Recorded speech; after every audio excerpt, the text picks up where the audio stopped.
Salut à tous, aujourd'hui je vais vous présenter le nouveau flotte tube qui vient compléter notre gamme de flotte tube chez Matcat. C'est le Pro Motor cette fois-ci, donc on a un flotte tube qui est d'un grand gabarit parce qu'il fait environ 120 de large, 1,85 m de haut. C'est un gros flotte tube en tubeless qu'on appelle, donc c'est des hautes pressions ou alors PVC.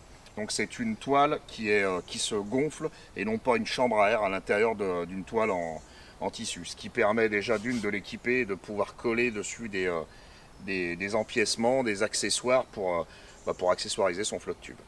Ce flotte tube, il est donc Pro Motor pour deux raisons, parce que d'une part, il est prééquipé pour supporter le système Flotte Plus, comme son prédécesseur, le FPR, mais il est également, on lui a fait une forme un peu type Zodiac, une voûte un peu carrée en bout de flotte tube qui rend plus facile le collage des accessoires pour mettre un tabouret pour un moteur électrique.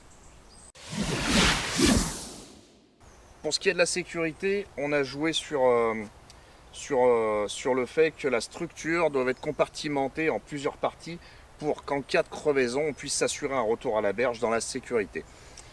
Pour cela, sur ce flotte tube, on l'a segmenté en trois parties pour ce qui est de la grosse partie de la structure. Donc on a les deux boudins qui s'arrêtent à peu près par là, les deux flotteurs avant, plus la proue. D'habitude, c'est des flotte tubes qui sont en 2 tiers, 1 tiers. Donc on a un flotteur avec quasiment tout l'arrière du flotte tube et ensuite un dernier segment. Cette fois-ci, donc il est en 3 sections. Vous avez le plancher gonflable aussi qui vous assure une stabilité sur l'eau en cas de crevaison. Et vous avez donc l'assise qui elle est faite aussi en deux flotteurs distincts. Donc chacun équipé de sa valve. Vous verrez que sur les valves, il y a des inscriptions qui sont données autour. C'est les données constructeurs de gonflage. Donc, parce que c'est une question qui revient régulièrement, c'est de savoir est-ce que mon flotte tube il est assez gonflé, est-ce qu'il est sous-gonflé, surgonflé. Pour cela, on fournit avec le flotte tube une pompe à main avec un manomètre qui permet de contrôler la pression que vous allez mettre dans les flotteurs. Vous n'aurez plus qu'à suivre les données qui sont mises autour des valves. Les données elles sont faites par exemple pour ce qui est du plancher, elle est de 1 bar, ce qui est énorme, 1 bar. Il faut savoir qu'en période de forte chaleur, l'air se dilate dans les boudins et ça crée une surpression. Donc il faut toujours laisser une petite marge de manœuvre. 1 bar, moi j'y suis même pas monté, il faut vraiment mettre beaucoup d'air pour aller dessus. C'est vraiment la donnée maximum qu'on vous donne. Mais une fois que votre flotte tube est gonflé, il est bien ferme, vous êtes tranquille pour la journée.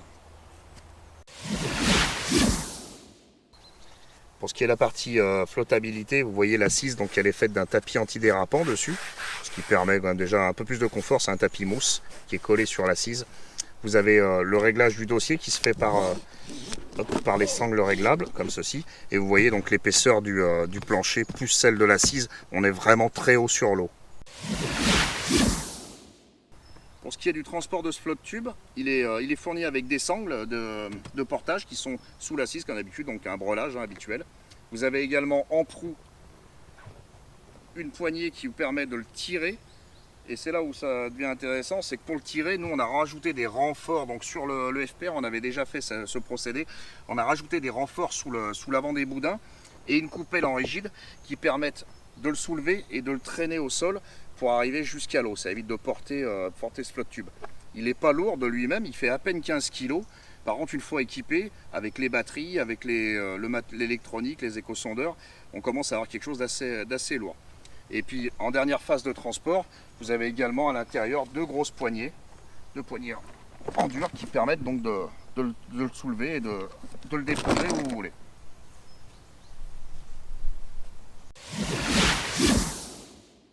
Pour la partie stockage de matériel sur cette embarcation, vous avez à l'arrière un filet qui vous permet de déposer des sacs étanches, comme sur tous les anciens modèles.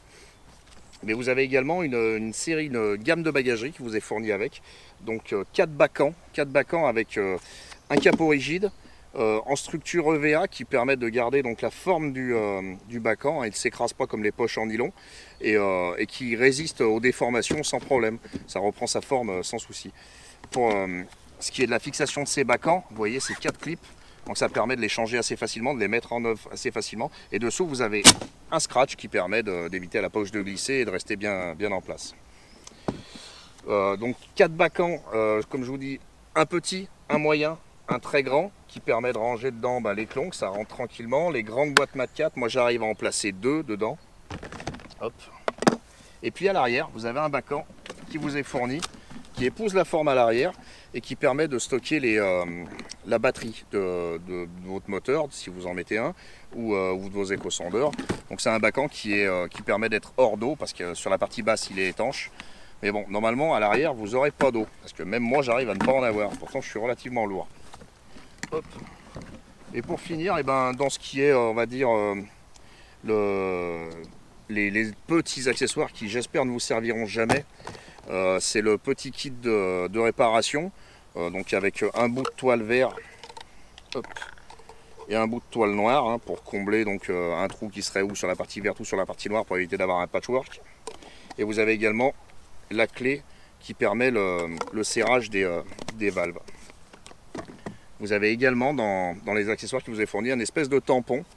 Alors en fait celui-ci il va servir pour combler le trou qu'il y a dans le plancher à l'arrière. Dans le plancher à l'arrière il y a un trou qui permet, pour ceux qui utilisent le système Flotte Plus, de pouvoir passer le câble jusqu'à la batterie. Si vous utilisez un moteur à l'arrière sur un tabouret arrière plus une batterie sur le plancher à l'arrière, vous n'avez pas besoin d'avoir ce trou. Et donc on vous propose un petit tampon en mousse EVA pour pouvoir le combler. Hein. Il est fait en 2 parties, une en dessous, une en dessous, et on visse et puis c'est plié. Et voilà, bah écoutez, je vous ai présenté ce nouveau Flotte Tube qui pour moi va me faire la prochaine saison. C'est vraiment quelque chose d'énorme.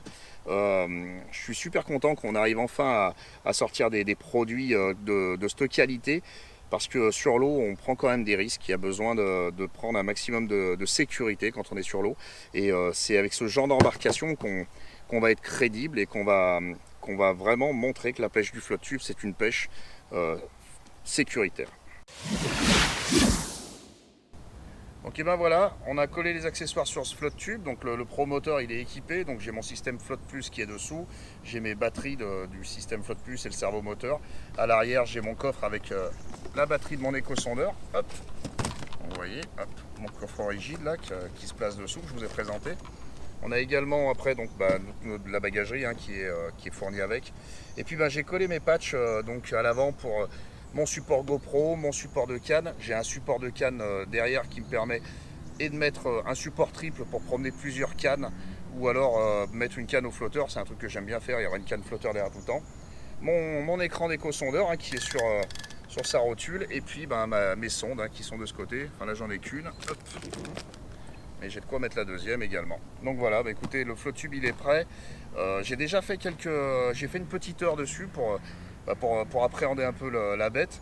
Ce que je remarque déjà, c'est qu'il a vraiment la forme faite pour la navigation. Il favorise facilement la navigation avec le Flotte Plus. Sur le FPR, je tournais à 4 km/h en moyenne, je suis assez lourd.